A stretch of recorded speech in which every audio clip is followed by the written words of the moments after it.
Jagannadh kitchen. ఈరోజు నేను చిటిమిల్ చూపిస్తున్నానండి మీకు.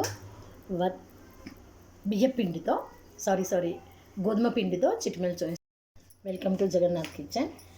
నేను గోధుమ పిండితో చిటిమిల్ చూపిస్తున్నానండి. చూడండి, ఇప్పుడు ఇది బీట్రూట్ రసం అండి.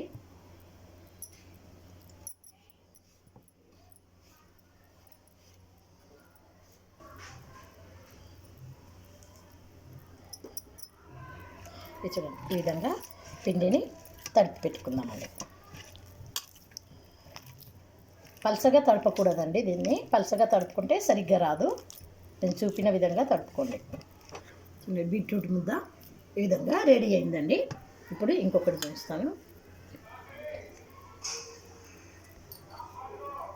ఒక చెంచా పసుపు వేస్తున్నానండి.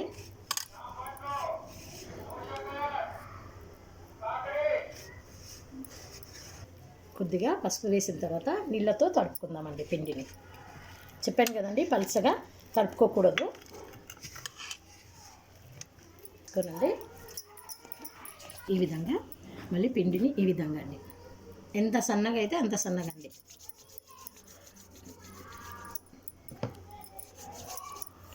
ఇది చూడండి, ఇప్పుడు పిండి దీనిపైన కొంచెం ఇలా చల్లుకోవాలండి. ఇదిగోండి,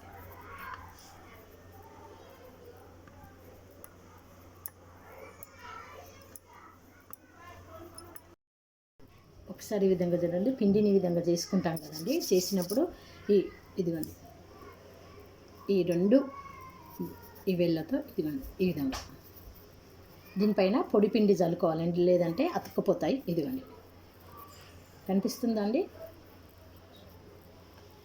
ఈ విధంగా అన్నీ చేసి పెట్టుకుందామండి. ఇంకొకటి ముందుగా చేసి పెట్టింది ఒకటి చూపిస్తున్నానండి.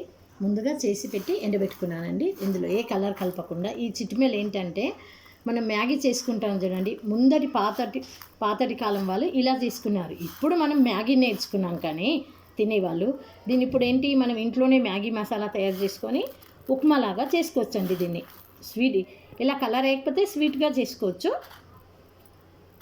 ఇది చూడండి, మీరు చపాతీ పిండి తడిపేటప్పుడు మీ పిల్లలందరూ స్కూల్కి వెళ్ళిన తర్వాత మధ్యాహ్నం ఫ్రీగా ఉంటారు కదండి.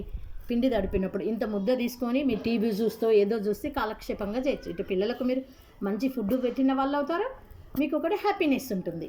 నేనైతే మా జగన్నాథ్కి చేశానండి.